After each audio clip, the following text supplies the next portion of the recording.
नमस्कार साथियों, आप लोग को स्वागत है हमारे चैनल पर। तो आज की इस वीडियो में बात करने वाले हैं सुमित्रा प्रकाशन का जो बुक है महेश मिश्रा के द्वारा लिखा गया। इसमें आप लोगों का टाइम एंड वर्क का अभ्यास प्रश्नमाला का सलूशन चल रहा है। तो सबसे पहले क्वेश्चन नंबर 2 यहाँ पर दिया गया। फर्स्ट क्वेश्चन नंबर करवा चुके हैं, 2 में यहाँ पर दिया गया कि ए, बी और सी मिलकर एक काम को 12 दिनों में समाप्त कर सकते हैं। क्वेश्चन में आप लोग को दिया गया है कि ए, बी, सी तीनों मिलकर इस काम को 12 दिनों में समाप्त कर सकते हैं और बी और सी अकेले क्रमशः 24 और 36 दिनों में समाप्त कर सकते हैं।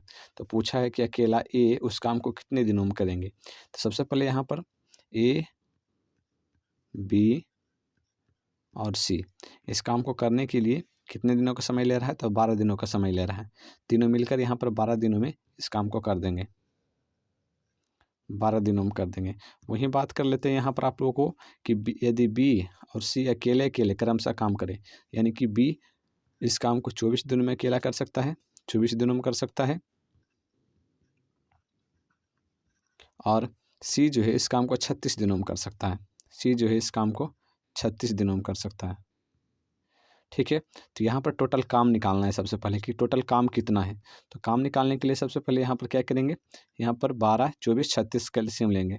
यहाँ पर 12, 24, 36 का एलसीएम लेंगे तो यहाँ पर आप लोगों का 72 एलसीएम आ जाएगा। ठीक है, 72 आ जाएगा। तो यहाँ पर आप लोगों को 72 एलसीएम आ गया।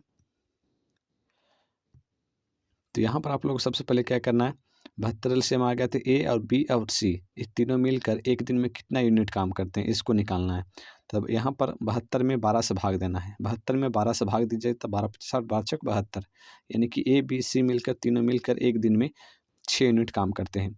वहीं बी का निकालना है कि बी एक दिन में कितना यूनिट काम करते हैं। तो 24 से यहाँ पर भाग देना है, तो 24 72 हो जाएगा यहाँ पे। उसी प्रकार से सी एक दिन में कितना यूनिट काम करता है, तो यहाँ पर आप लोगों को 36 से भाग देना है तो 2 यूनिट आ जाएगा। यानी कि बी जो है एक दिन में 3 यूनिट काम करता है और सी जो है एक दिन में 2 यूनिट काम करता है, और ए, बी और सी मिलकर 6 यूनिट काम करता है। तो यहाँ से हम लोग निकाल लेंगे कि जब सी 2 यूनिट काम करता है, बी 3 यूनिट काम करता है, और ए, बी, सी मिलकर टोटल कितना यूनिट काम करता है, 6 यूनिट, और बी और सी मिलकर टोटल 5 यूनिट काम कर देते हैं। इसका मतलब है कि ए जो है अकेला 1 यूनिट काम करता होगा, तभी तो तीनों मिलकर 6 यूनिट काम करेंगे। तो यहाँ पर पता चल गया कि ए जो है एक दिन में 1 यूनिट काम करता है। टोटल काम कितना है, 72 यूनिट। अब पूछा किसके बारे में है, यहाँ पर पूछा गया है ए के बारे में कि ए एक दिन में कितना यूनिट काम करेंगे। तो 72 यूनिट काम है और ए के बारे में पूछा है, तो एक दिन में 1 यूनिट काम करता है, तो 72 यूनिट काम करने में 72 दिन लगाएंगे। एक दिन में 1 यूनिट काम करता है तो 72 यूनिट काम करने में 72 दिन लगाएंगे। तो इसका सही उत्तर हो जाएगा ऑप्शन नंबर 1, यानी कि 72। धन्यवाद।